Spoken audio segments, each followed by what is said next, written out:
Hola, muy buenas tardes. Les damos la bienvenida al noveno coloquio de investigación que organiza la Dirección de Investigación y Posgrado de la Universidad Nacional Rosario Castellanos. Mi nombre es Jorge García Cisneros y seré quien modera esta mesa titulada Pueblos Originarios, Interculturalidad, Derechos Colectivos, perteneciente al programa de Maestría en Políticas Públicas e Interculturalidad. Esta mesa está conformada por dos docentes comentaristas a quienes tengo el honor de presentar. El doctor Julio Gerardo Quirós Gómez es doctor en Ciencias Sociales y Políticas. Sus principales líneas de investigación se concentran en el estudio de las movilizaciones de protesta en comunidades indígenas de México. A la par realiza investigación sobre representación política, participación política autónoma y autodeterminación en estas mismas comunidades.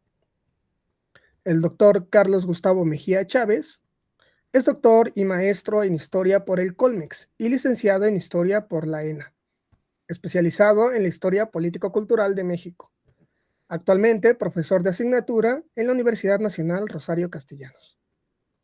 Además de los comentaristas, dentro de esta mesa se encuentran estudiantes que presentarán sus avances del trabajo terminal, que en un momento presentaré. La dinámica de trabajo es que cada estudiante tiene un máximo de 10 minutos para realizar la presentación de sus avances de investigación. Una vez que terminen, las y los comentaristas tendrán 10 minutos cada uno para realizar la retroalimentación que consideren pertinente. Les recuerdo que no hay réplica por parte de las personas estudiantes y que la retroalimentación la deben revisar, analizar y considerar con sus respectivos docentes directores de trabajo terminal. Iniciamos la mesa de trabajo con la presentación de Gerardo Sánchez García, que presentará el trabajo titulado Estructura del gasto de consumo de las personas pertenecientes a los pueblos originarios de Huejutla, Hidalgo, beneficiarias de la pensión para el bienestar de las personas adultas mayores. Adelante, Gerardo, por favor. Sí, muchas gracias a todos por esta oportunidad de presentar el proyecto final. Agradezco a la universidad este presente foro. Voy a presentar.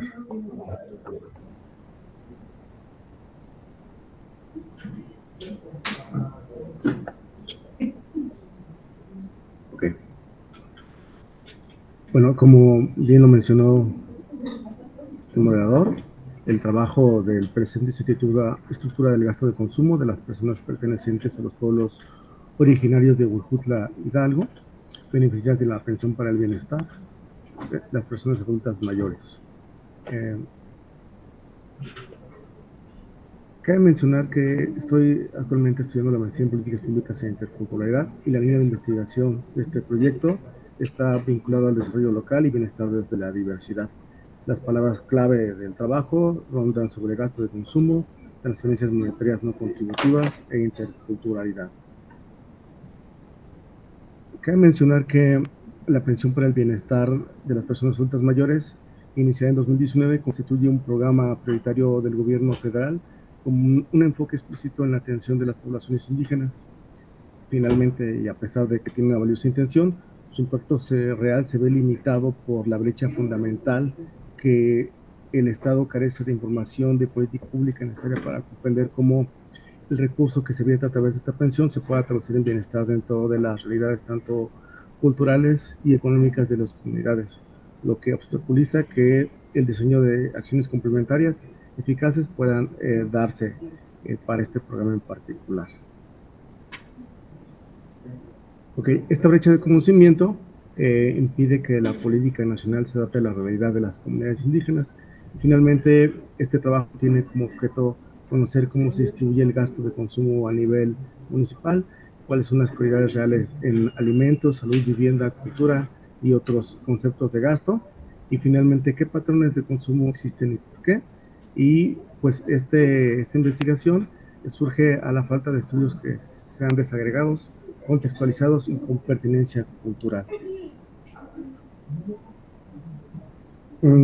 Es también fundamental resaltar que esta falta de información reduce la capacidad institucional, pues impide al gobierno orientar esta política pública y crear acciones complementarias que respondan a las necesidades más apremiantes de estas comunidades.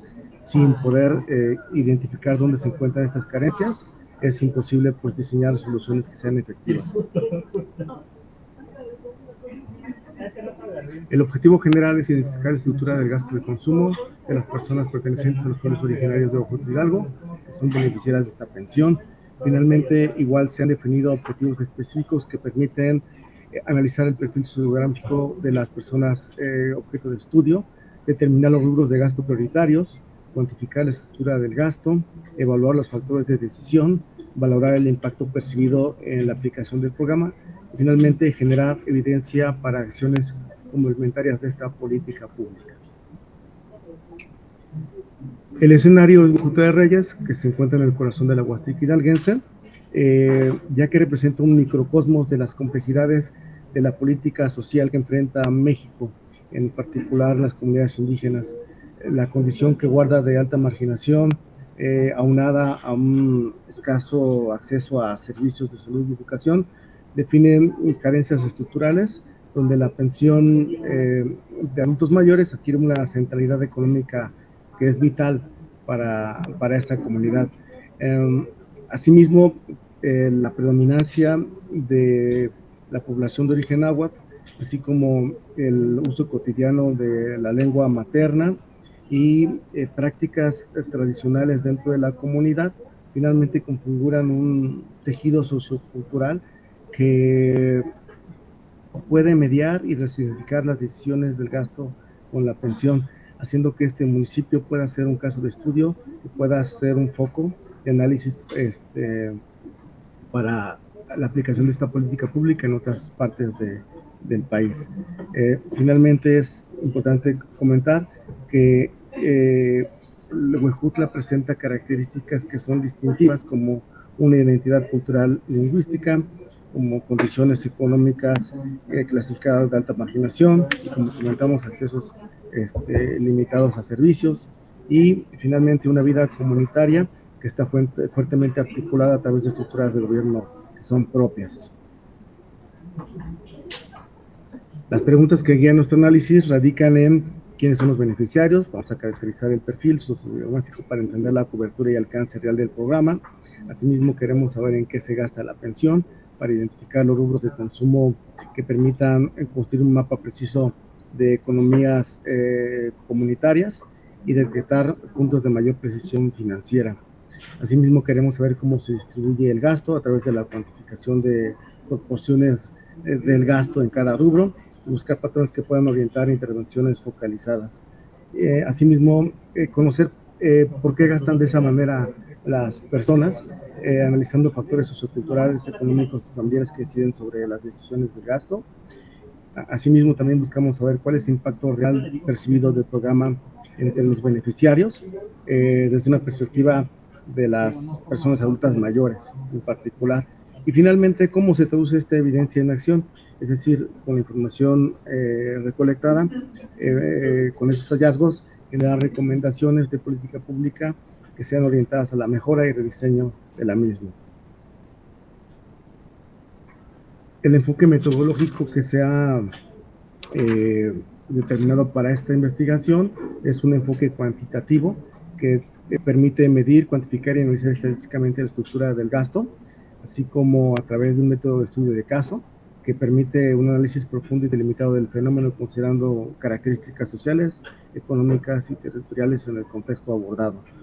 A través de la técnica de encuesta, derivado de que esta nos va a permitir recopilar información de manera estandarizada a un número determinado de participantes, y finalmente usaremos el instrumento del cuestionario que nos permitirá de una manera estructurada obtener información cuantificable sobre la estructura del gasto de consumo. Cabe mencionar que el marco intercultural garantiza que tanto el análisis como la recolección de datos se respetan las lógicas, prácticas y lenguas locales dentro de esta comunidad. La congruencia metodológica y teórica que hemos abordado o que abordaremos en este estudio, la he tratado de dividir en diferentes dimensiones de estudio, con autores que engloban tanto conocimiento orientado a intereses, como Habermas. También vamos a ver la relación ingreso-consumo, utilizando la teoría keynesiana y la particular en la intervención del Estado para poder incidir sobre la economía en este caso local y nacional. Y finalmente, igual con datos de la Secretaría del Bienestar, vamos a recopilar el padrón de beneficiarios, asimismo determinar cuántos de estos beneficios se identifican como parte de la comunidad indígena del municipio. Y finalmente, el diseño cuantitativo, pues comentamos que vamos a hacerlo a través de estudio de caso, encuesta y cuestionario, usando la metodología KDD. Y para el diseño del instrumento nos hemos basado en la encuesta de ingreso-gasto del INEGI, con los números oficiales del gasto de los hogares, donde se definen las categorías e indicadores del cuestionario aplicable. El plan de acciones en primera fase, la planificación del proyecto, es el diseño metodológico, la adaptación cultural de los instrumentos y la gestión con autoridades comunitarias para la intervención del mismo. En la fase 2, la preparación operativa, selección y capacitación del equipo de campo que nos ayudará a la aplicación de los cuestionarios. En la fase 3, trabajo de campo, aplicación de encuestas de evaluación comunitaria intermedia. Fase 4, procesamiento y análisis de los resultados. Y finalmente, la integración de los resultados a través de un informe final y formulación de recomendaciones. Como les comentaba, usaremos minería de datos a través de la metodología KDD, donde emplearemos el descubrimiento de conocimiento de bases de datos para identificar patrones no evidentes en los datos que se recopilarán a través del cuestionario estructurado para analizar, como bien comentamos, patrones de gasto, factores de influencia y la suficiencia de la presión para atender las necesidades básicas. Finalmente, queremos conocer cuál es la tipología del gasto a través de la construcción de perfiles de beneficiarios para segmentar patrones de consumo y generar recomendaciones focalizadas. Queremos conocer pues, los datos, analizar los mismos, emitir recomendaciones y finalmente incidir en la toma de decisiones institucionales con base en evidencia sólida que busque construir políticas públicas más pertinentes y culturalmente sensibles que generen mayor bienestar económico y social para las personas adultas mayores. Finalmente, queremos asegurarnos de que el presente estudio tenga validez a través de la eficacia, preguntándonos si se cumplió el objetivo de la investigación, si el proyecto mantuvo la rigidez metodológica en todas sus fases, si se respetaron e integraron las prácticas y lenguas nativas, y finalmente si los datos recopilados son suficientes para un análisis sólido de este contexto. Finalmente, integraremos indicadores, el informe final, la base de datos depurada, instrumentos, pues en este caso los cuestionarios, verificaremos la consistencia estadística y finalmente emitiremos los materiales de investigación y divulgación. Cabe mencionar que esta investigación no solo documentará el gasto, sino tratará de generar un conocimiento necesario para que la política pública deje de ser un monólogo solo de ida y se convierta en un diálogo informado por la evidencia y el respeto cultural. Muchas gracias. Agradecemos la presentación y comenzamos con la ronda de retroalimentaciones. Doctor Julio, adelante, por favor. Sí, muchísimas gracias. Buenas tardes, Gerardo, gracias por la presentación. Voy a tratar de ser lo más breve posible. Me pareció un proyecto muy interesante, pero me genera algunas dudas, porque además veo algunos contrastes entre tu presentación y el documento que recibimos originalmente para estar presentes en este coloquio. Sí. Pero de manera general, mis preguntas que serían dos, creo, básicamente en el mismo sentido. Hablabas en algún momento de una serie de preguntas de análisis, así las llamaste tú, y me gustaría saber cómo al responder estas preguntas de análisis, que están todas dirigidas a conocer cómo es que se distribuye este gasto de consumo, cómo es que responder estas preguntas alrededor del gasto de consumo ayudan de manera directa o indirecta al mejoramiento de la eficacia, de la eficiencia y de la efectividad de una política pública en particular, que es justamente la que tú mencionas respecto a dinero que se les da, ¿no?, por medio de todos estos programas del bienestar. Y en algún otro momento, dentro de tu texto, hablabas de explorar los efectos percibidos al recibir la pensión del bienestar. Los efectos percibidos que tú mencionas particularmente son la autonomía y la seguridad económica.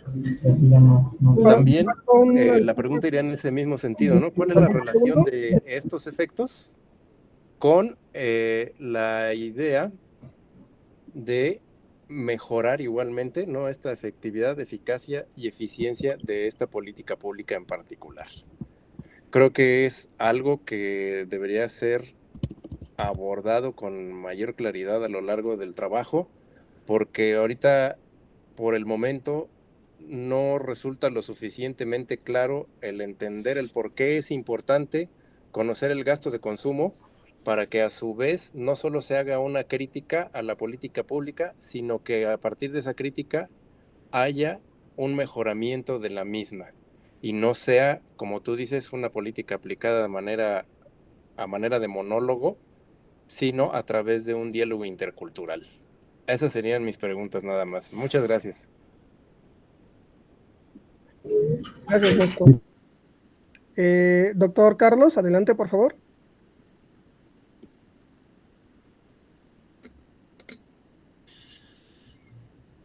Muy buenas tardes, muchísimas gracias a todos, un gusto saludarlos. Doctor Julio, mucho gusto. Gerardo, muy buenas tardes a todos, compañeros, pues muchas gracias por permitirme estar aquí.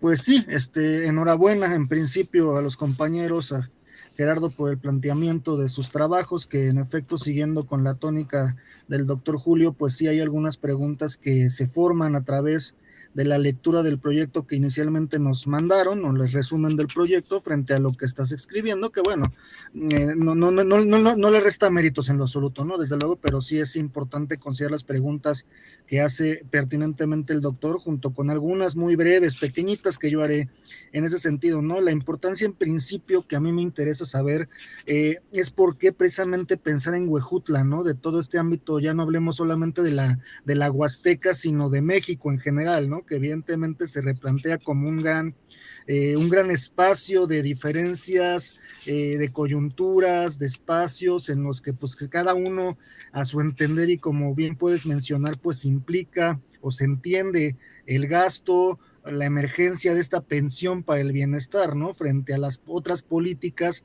que actualmente se están generando, o frente a otras políticas, pensando en los dilemas que se enfrentan, creo que entre partidos, ¿no? No sé si Morena está gobernando el estado de Hidalgo y también estos municipios que los está gobernando, ¿no?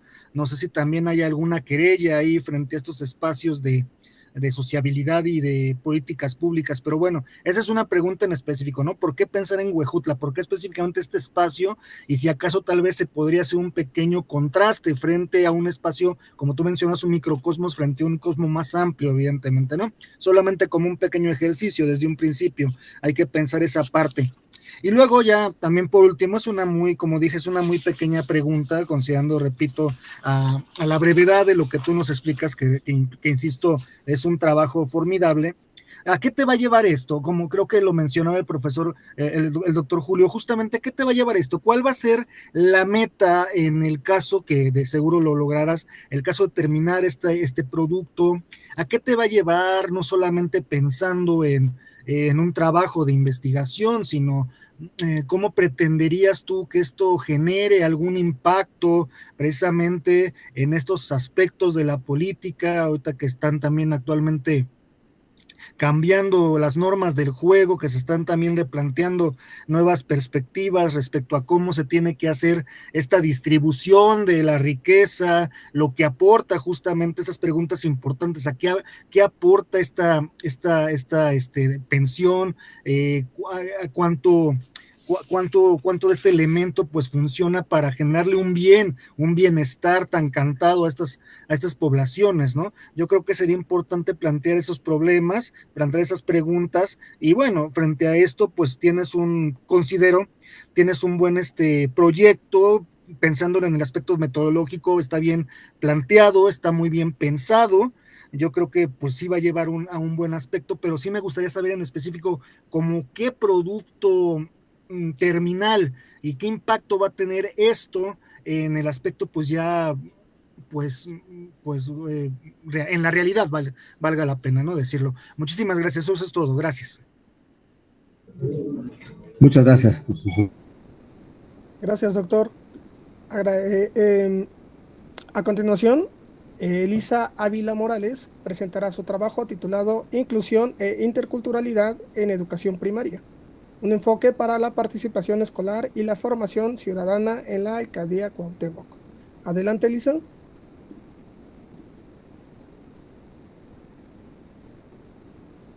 Muchas gracias, buenas tardes a todos. Voy a empezar la presentación. Bueno, pues mi trabajo de investigación se titula Inclusión e Interculturalidad en Educación Primaria, un enfoque para la participación escolar en la Alcaldía Cuauhtémoc. Y bueno, el objetivo principal es identificar en las escuelas las prácticas de interculturalidad e inclusión que es necesario implementar en el nivel primaria para contribuir con la participación, equidad y un ambiente favorable para el aprendizaje de todas y todos. A ver, aquí.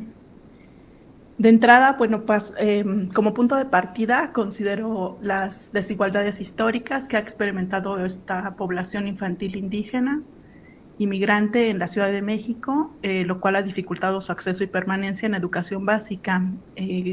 Recuperamos algunos datos de los informes del Coneval y de diversas fuentes.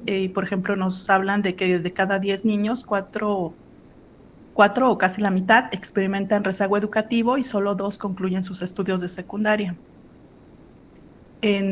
Por ejemplo, otro aspecto que tomamos es el desfavorable contexto social y cultural, que es un factor que incide en el bajo logro académico de las niñas y niños indígenas o migrantes. Y por ejemplo, ahí el dato es que de cada 10 personas hablantes de una lengua indígena, 9 tienen al menos una carencia social, ¿no?, definida como alimentación, vivienda, ¿no? Ay, ya me pasé. La otra, bueno, otro de los aspectos que tomamos como punto de partida es la discriminación que también sufren estos grupos. Las encuestas nos dicen que el 44% de las personas indígenas o migrantes reportan sufrir algún tipo de discriminación. ¿Y por qué en la Alcaldía Cuauhtémoc? Bueno, más adelante también explico un poco eso, pero también al ser un espacio urbano, cuando se piensa en educación indígena, se invisibiliza en estos espacios. Y bueno, considero que la escuela no solo, en la escuela no solo es posible, sino necesario crear estos entornos democráticos y fortalecer estas prácticas inclusivas, ya que una escuela participativa pues impulsa el pensamiento crítico, la expresión de ideas en igualdad de condiciones, el intercambio de diálogos, la recuperación de saberes y también genera la corresponsabilidad necesaria para mejorar el contexto. Todo esto parte también de la incorporación del nuevo modelo educativo de la nueva escuela mexicana. Yo trabajo en educación básica en la Ciudad de México y bueno, pues por eso parte de ahí también un poco mi interés. Como marco teórico estoy considerando a Vygotsky por esta parte del enfoque constructivista social, en la parte donde habla sobre el desarrollo cognitivo que surge desde la interacción con otros, y no solo con la interacción con otros, y también del contexto. Y la teoría sociocrítica de Boaventura dos Santos, porque obviamente es necesario desmantelar esta racionalidad hegemónica occidental que proponer nuevas formas de conocimiento y apuntar a la justicia social. Es necesario también visibilizar los conocimientos y los actores sociales que tradicionalmente han sido ignorados. Y también se incluye parte de la interculturalidad crítica de Catherine Walsh o Enrique Dussel. Y también hablan, bueno, obviamente sobre diversidad, como un proyecto político, ético y epistémico. Y bueno, el objetivo de esto es transformar estas estructuras coloniales y bueno, darle esta voz al otro, ¿no? Y también parto de la educación inclusiva, bueno, el enfoque pues es a través de la participación, ¿no? Por eso apunto también la participación escolar, en el aprendizaje para que a través de estas actividades culturales comunitarias pues se pueda reducir la exclusión dentro y fuera del sistema educativo. Como coautores de la investigación están las comunidades escolares de las escuelas primarias, de las 2 escuelas primarias que forman parte del estudio de caso, que son la Alberto Correa en la colonia Roma y la Revolución en la colonia Doctores, ambas ubicadas en la alcaldía que ya referí. Bueno, obviamente las comunidades están formadas por figuras directivas, docentes, estudiantes y familias.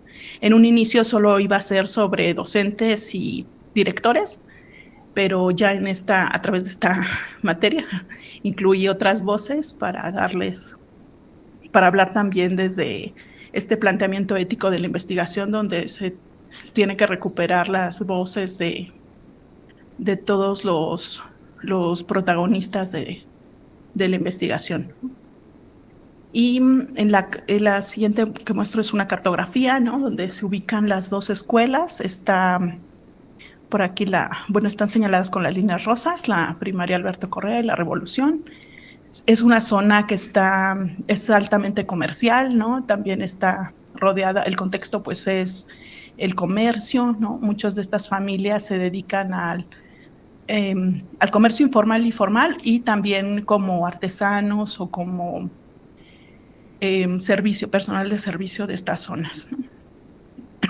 Y bueno, también es una zona donde se han agrupado grupos migrantes como provenientes de Haití, de Venezuela, de Bolivia, de diferentes latitudes, o incluso en la desplazamiento interno de Chiapas o Veracruz o algunos otros grupos. La mayor cantidad de población indígena es náhuatl, o otomí o yaqui. Hay diversos grupos que están también constituidos, algunos como asociaciones o como colectivos, que es parte de esta lucha que se da en la zona por la vivienda, por el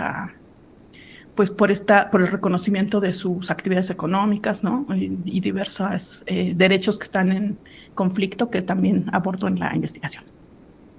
Y bueno, la metodología es una investigación de tipo mixto, es decir, que tiene elementos cualitativos y cuantitativos. Parto del estudio de caso de estas 2 escuelas, tiene el enfoque de análisis de políticas públicas.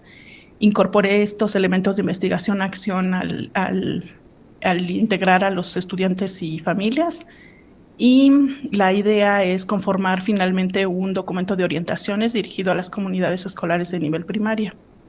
Mi pregunta de investigación es: ¿qué prácticas educativas de interculturalidad e inclusión pueden propiciar un ambiente favorable para el aprendizaje y la participación en primaria?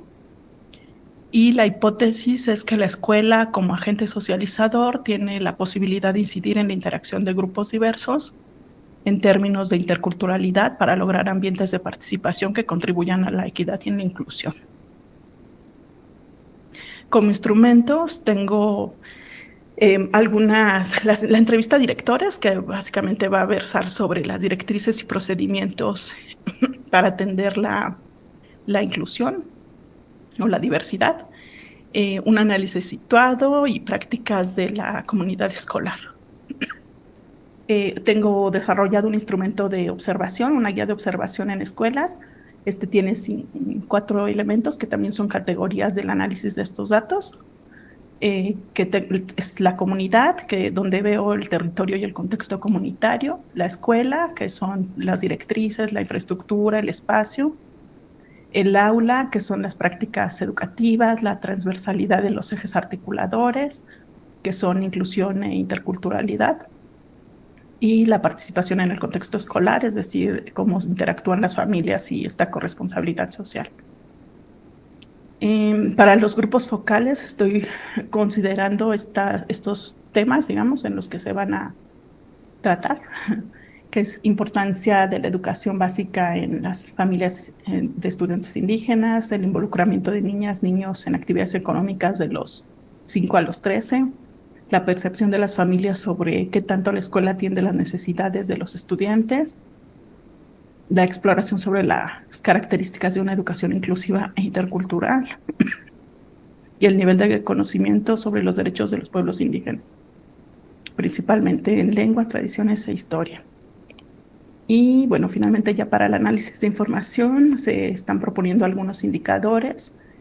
Algunos ya los mencioné, son el porcentaje de estudiantes de origen indígena, el promedio de asistencia de estudiantes durante el ciclo escolar, la deserción o el abandono escolar de parte de estudiantes indígenas o migrantes, el género de estos estudiantes que abandonan sus estudios y la participación de las madres o padres a través de las figuras de participación en la escuela, que son los consejos y las asociaciones.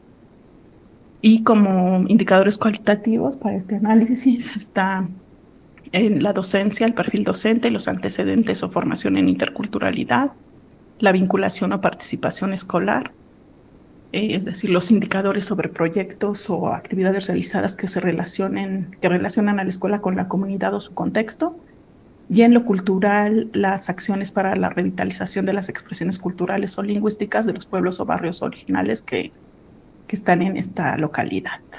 Creo que es todo. Gracias. Gracias, Elisa. Agradecemos la presentación y comenzamos con la ronda de retroalimentaciones. Doctor Julio, adelante, por favor. Sí, muchas gracias. Un trabajo muy interesante, muy importante y de actualidad en este contexto de las políticas públicas y la interculturalidad.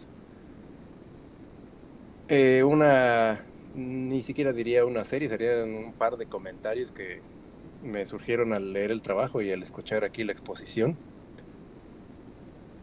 El primero, y que creo que es el más importante, es respecto a la población, la cual es el foco de estudio.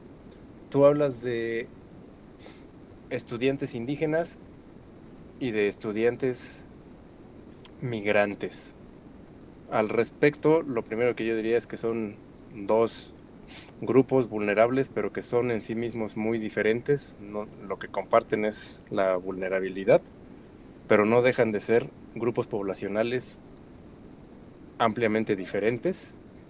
Y entonces ahí me gustaría saber, o que tú en algún momento pudieras responder, el por qué has elegido a estos dos, cuáles son sus similitudes, cuáles son sus diferencias, y a partir de ahí tratar de entender cuáles son las prácticas que tú mencionas en términos de interculturalidad, equidad e inclusión, a las cuales ellos se han visto, inclusión y exclusión, a las cuales ellos se han visto sujetos dentro de este contexto escolar.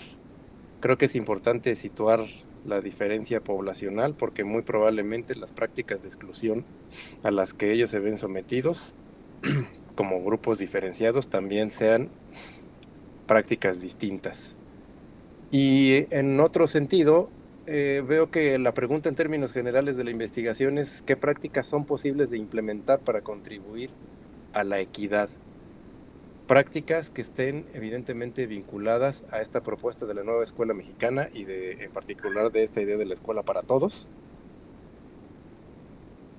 Pero ¿a qué te refieres de manera mucho más concreta? ¿Con qué prácticas son posibles? Creo que ahí habría que entrar de lleno en una descripción de la propuesta que arroja esta política pública de la nueva escuela mexicana y de la escuela para todos, para tener un contexto mucho más concreto de la pregunta de investigación.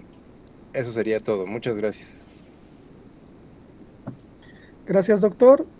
Doctor Carlos, adelante, por favor. Muchísimas gracias. Elisa, muy buenas tardes. Mucho gusto, enhorabuena por el proyecto. Igual la presentación pues ya amplía y expone muchos más a más detalle esta situación.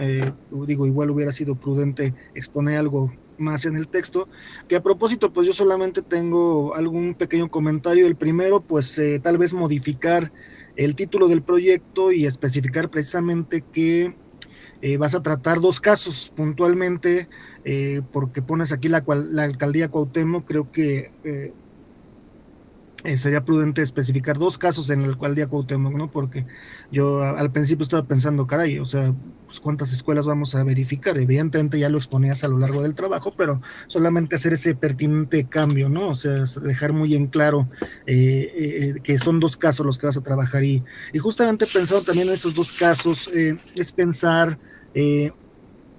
mmm, por qué tal vez hablando en otros términos como socioeconómicos, tal vez llamémoslo así, aunque se oiga un poco mal de estatus, hacer ese contraste entre una escuela pública, tal vez en la que hay una gran diversidad de estudiantes de clases medias, bajas tal vez, frente a una escuela primaria, tal vez en las que hay otro tipo de situación económica tal vez un poco mejor, ¿no? Más para verificar justamente de qué manera pues no solamente se aplican las políticas públicas o cómo pretenden aplicarse, sino también cómo se resuelven algunos problemas en términos pues socioculturales, ¿no? Yo creo que eso es una parte fundamental, que bueno, que tú lo planteas aquí, pero solamente era pensar, es una propuesta tal vez, ¿no? Que valdría la pena considerar solamente para tal vez un proyecto futuro, no lo sé. Es una consideración que yo tengo al respecto de esto. De ahí en fuera, pues claro, tu trabajo es un gran, y como mencionó el profesor el profesor Julio, pues es bastante pertinente, volvemos al punto, ¿no? Pensando en lo que tú estás tratando de explicar, estas políticas de inclusión, de interculturalidad, en un momento, en un contexto importantísimo para la niñez como es la primaria, ¿no? La educación primaria y más en momentos tan críticos de inducción educativa como lo son pues las redes sociales y hay algunas noticias que pues fomentan algunas contradicciones en la educación justamente, ¿no? Por lo demás, pues te felicito, reitero mis felicitaciones y pues que tengas ese trabajo en buenas conclusiones. Muchas gracias. Gracias, doctor. A continuación, Jorge Alberto Villaseñor Ramírez nos presentará su trabajo titulado Territorio, Asamblea y Resistencia. La defensa comunal indígena de Villa Milpalta frente a megaproyectos. Adelante, Jorge, por favor.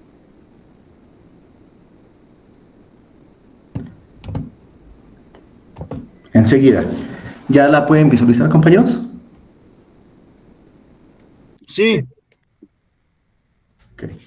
Buenas tardes a todos y todos los comentaristas, a mis compañeros y compañeras. Mi nombre es Jorge Alberto Villaseñor Ramírez. Soy estudiante de la Maestría en Políticas Públicas e Interculturalidad en el segundo semestre.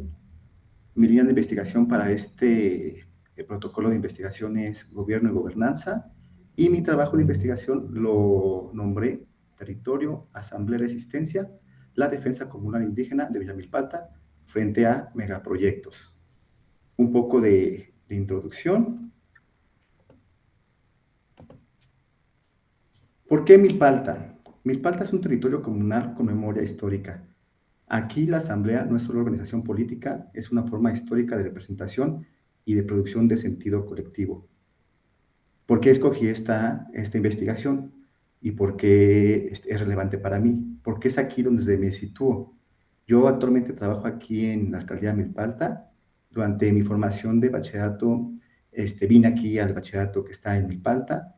Conozco amigos, conocidos y familiares que viven en Milpalta. Entonces, las problemáticas que aquí ocurren no son ajenas a mí. Conozco su forma de organización, sus costumbres y tradiciones, su amplio amor que tienen y respeto hacia su territorio, y también conozco la lucha histórica y defensa de su territorio. Un caso muy famoso fue en 2010, cuando ellos echaron para abajo un proyecto del gobierno federal en la construcción del Arco Sur, que pretendía unir tres estados, Morelos, el Estado de México, y aquí la Ciudad de México. Entonces, actualmente ahorita se viene desarrollando un megaproyecto del gobierno de la Ciudad de México. En este caso es la ampliación del cablebús. Aquí se pretende instaurar la línea 6. En una primera etapa pretenden resolver el problema de movilidad que va de Milpalta a Tláhuac, con traslados que son reales de 3 a 4 horas hacia lo que llaman la ciudad, pero pues nosotros aquí la alcaldía pues, estamos en la ciudad, y en una segunda etapa ampliarlo de Villa Milpalta a Xochimilco. Entonces mi trabajo se pudiera confundir con que estoy tratando de ver o analizar el problema de movilidad. Sin embargo, no busco eso, busco algo más allá.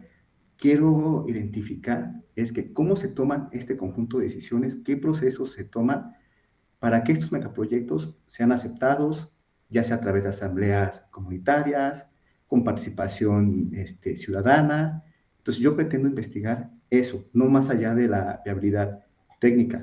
Entonces, esta experiencia en territorio es la que me lleva a preguntarme, no si el proyecto en sí es bueno o malo, porque la realidad es que yo creo que el 80% de la población está de acuerdo a que se lleve el proyecto de movilidad.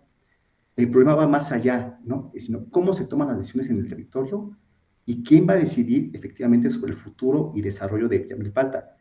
¿Los habitantes de aquí, el Estado o en conjunto? Una vez que ya planteé esta pequeña introducción, paso a mi objeto de estudio.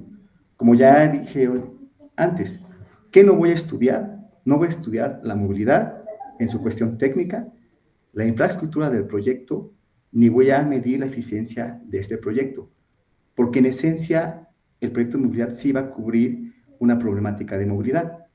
Lo que yo pretendo estudiar es la toma de decisiones, cómo se articula a través de la Asamblea Comunal como el máximo órgano de representación aquí en las tierras comunales, y cómo también este órgano de decisión se articula con la gobernanza territorial, junto con las autoridades administrativas.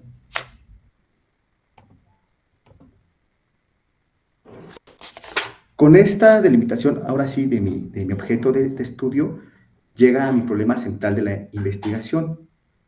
Es preciso mencionar que el problema de movilidad se potencializa con este contexto del cablebús, ¿no? Esto hace más visible la problemática que ahorita se está viviendo.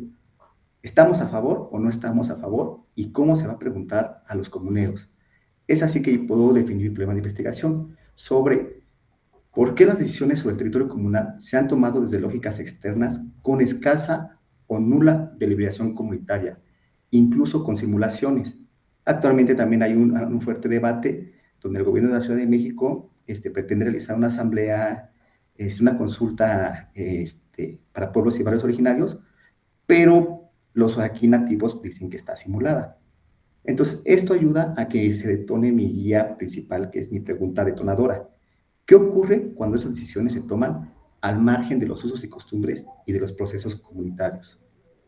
Y aquí ya se parten mis otras preguntas, que van a ser mis preguntas guía. ¿Cómo se toman las decisiones sobre el territorio comunal? ¿Quién toma estas decisiones y con qué finalidades?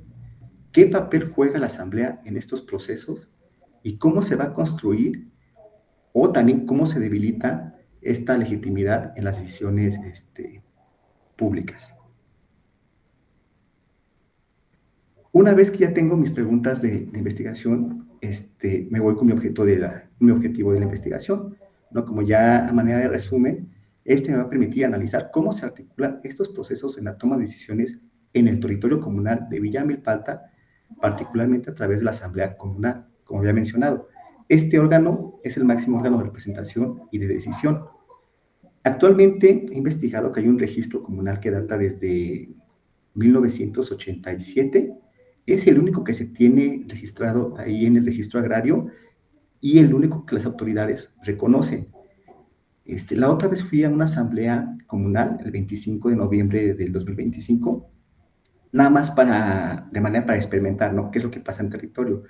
Y ahí los mismos comuneros informaban que actualmente existen 11 representaciones, 11 consejos, cada uno se autodetermina como un consejo comunal y como el máximo órgano de representación. Entonces ahí también hay una problemática, ¿no? ¿Quién de todos ellos tiene la legitimidad? Todos tienen el derecho, pero no el Estado reconoce a todos ellos. Entonces este análisis se va a situar desde la gobernanza territorial y el derecho a la consulta previa, libre e informada. Este derecho está reconocido en organismos internacionales, como el Convenio 169 de la Organización Internacional del Trabajo. Lo volvemos a desarrollar aquí en tratados internacionales, la Comisión de Derechos Humanos, nuestra propia Constitución, la Constitución de la Ciudad de México, hasta llegar a los marcos normativos locales, ¿no? La Ley de Pueblos y Barrios Originarios. ¿Por qué mi línea de investigación es gobierno y gobernanza? ¿Por qué esta investigación se inscribe en esta línea? Porque vamos a analizar cómo se toman y cómo se van a tratar de legitimar estas decisiones públicas en un territorio, que en este caso es un territorio comunal. Son pocas las alcaldías de las 16 que en las decisiones comunales determinan los comuneros. Compartimos este territorio como Coajimalpa, Magdalena Contreras. Tláhuac es híbrido porque tiene este núcleo agrario y también este núcleo comunal. Pero la mayor lucha histórica se ha dado en Coajimalpa, Magdalena Contreras y Milpalta, ¿no? Son los férreos defensores de sus tierras y de sus usos y costumbres. Entonces, todo esto me va a llevar a ver qué procesos de decisión se toman, cuál es la coordinación entre estos actores, ya sean líderes comunales, autoridades y la representación de las autoridades aquí en la comunidad. ¿Cuál es el conflicto que se va a dar o que se está dando actualmente con este megaproyecto que se pretende implementar entre la comunidad y el Estado? ¿Y cómo es que la Asamblea Comunal es el espacio que delimita la organización del espacio de la gobernanza? ¿Qué metodología voy a utilizar? Este trabajo no pretende ser un enfoque cuantitativo porque, como les dije anteriormente, no pretendo medir la viabilidad del proyecto técnico ni los resultados del cablebús, ¿no? Cuántas personas traslada, cuál es el tiempo de distancia.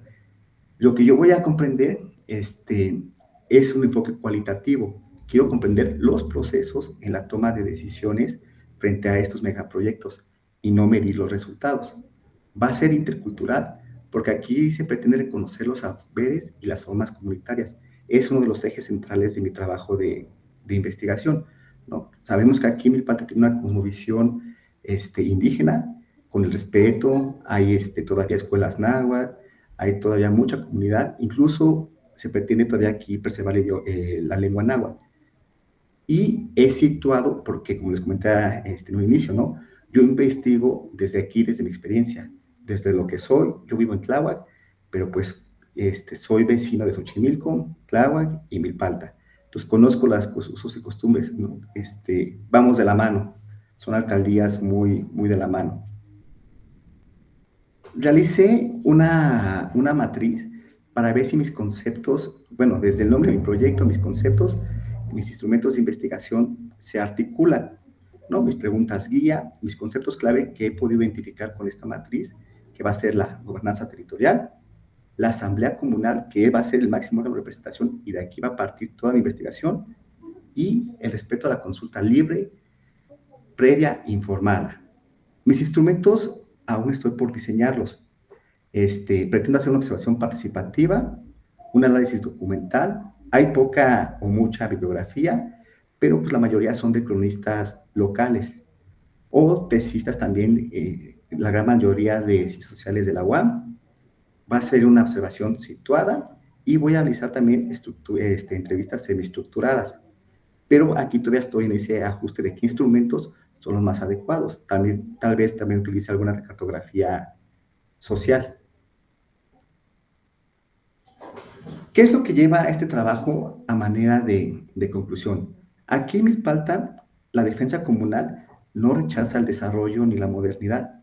Lo que rechaza son las formas en que el Estado pretende implementar sus megaproyectos, no respetando sus usos y costumbres, su idiosincrasia, su cosmovisión, su lucha histórica, ¿no? Ver también si este desarrollo que el Estado pretende implementar en verdad es para un beneficio para la comunidad, o a la larga va a terminar siendo devastador para la comunidad, porque ustedes sabemos que el desarrollo y los megaproyectos lo que implican es que pues el uso de suelo puede cambiar, vienen más personas a habitar aquí la población, entonces la mancha urbana puede ir creciendo y deteriorar lo que tanto se ha protegido durante muchos años.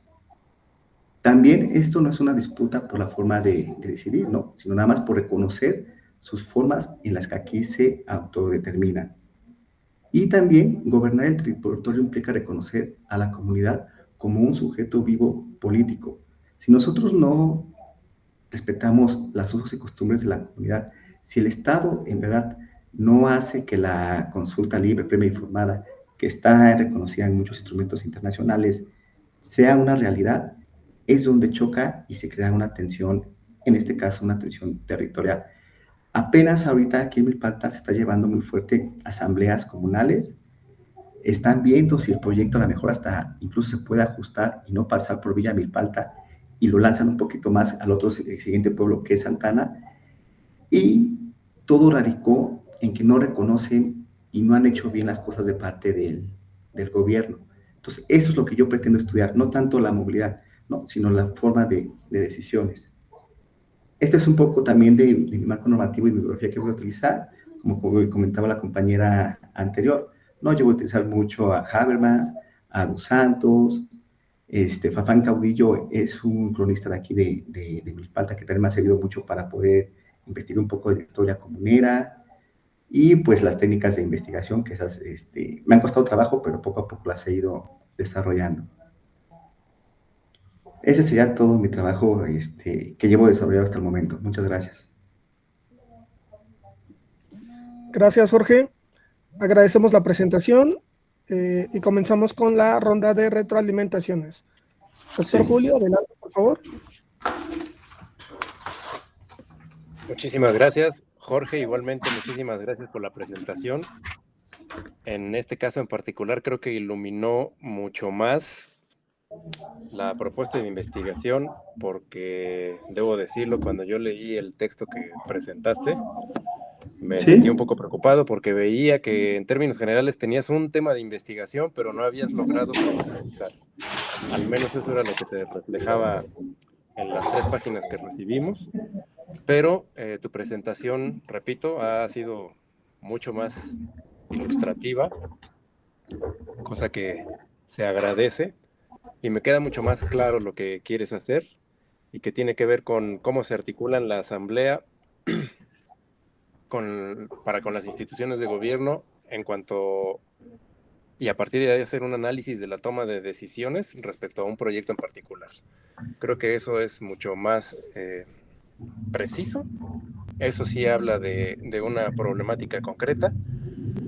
Algo que mencionabas en tu texto y que sí me causó cierta preocupación incluso es que tú hablabas de estudiar las prácticas comunitarias y las asambleas comunales, pero que por principio de cuentas lo harías desde un punto de vista o desde un enfoque documental. A mí eso me llamó la atención, tomando en cuenta que además, como tú bien lo mencionas ahora, estás pensando en un proyecto de política pública en concreto. ¿Por qué tendrías tú que acotarte simplemente a hacer un análisis documental si lo que quieres ver es cómo funcionan estas interacciones en la vida cotidiana? Esa sería una de las preguntas. Seguramente se ha respondido mejor con lo que tú has expuesto en estos momentos, pero creo que sería importante ser más claro con eso para que no exista ahí una contradicción entre un análisis histórico o un análisis de larga data, que sí bien es necesario para conocer cómo es que funcionan estos procesos comunales y de asamblea, pero que van a concretar en un tiempo y en un proyecto de política pública en específico. Y otra pregunta que tengo es, y te la dejo ahí también para que tú la reflexiones, es, hablas de gobernanza territorial. Yo te haría la pregunta de gobernanza territorial o gobernanza indígena, porque son 2 cosas diferentes, si bien ambas tienen que ver con justamente el territorio y cómo implementar ciertas acciones, inclusive a llevar a cabo ciertas políticas públicas de manera mucho más fluida y en cooperación con las personas que viven dentro de ciertos territorios. La idea justamente de territorio entre lo que es, valga la redundancia, la gobernanza territorial y la gobernanza indígena son muy diferentes. Son concepciones que creo una es mucho más amplia que la otra y una puede estar contenida en la otra, pero que son distintas, y esa distinción seguramente te podrá ayudar a ti a aterrizar también de mejor manera esta idea que tú tienes de analizar estos dos espacios de asambleas comunales y las prácticas comunitarias. Eso sería todo. Muchísimas gracias. Un proyecto muy interesante y que, te repito, concretó de mucho mejor manera al escuchar la presentación. Gracias. Gracias, doctor. Doctor Carlos, adelante, por favor.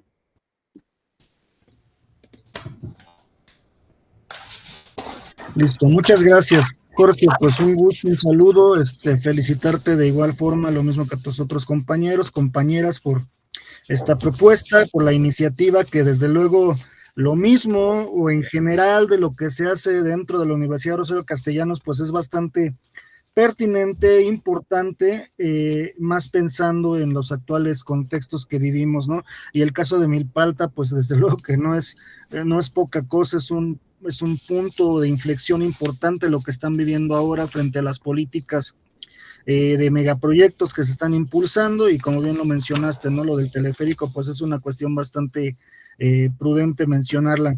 Solamente siguiendo la línea de lo que comentaba el doctor Julio, era justamente el asunto de la metodología o lo que tú piensas estudiar para hacer este planteamiento, ¿no? Acercarte a un análisis documental. Bueno, eso es importantísimo, pero creo que no mencionaste, o en todo caso no ampliaste el hecho de hacer entrevistas, hacer cuestionarios, acercarte precisamente a todas estas personas, autoridades, para entender, no solamente ellos, ¿no? Sino en particular escoger tal vez diversos puntos de vista de los habitantes de Milpalta, que han vivido a lo largo de la historia, que eso es lo importante, han vivido a lo largo del tiempo, pues esta vivencia, esta idea de defender el territorio, ¿no? Lo que está presente ahí.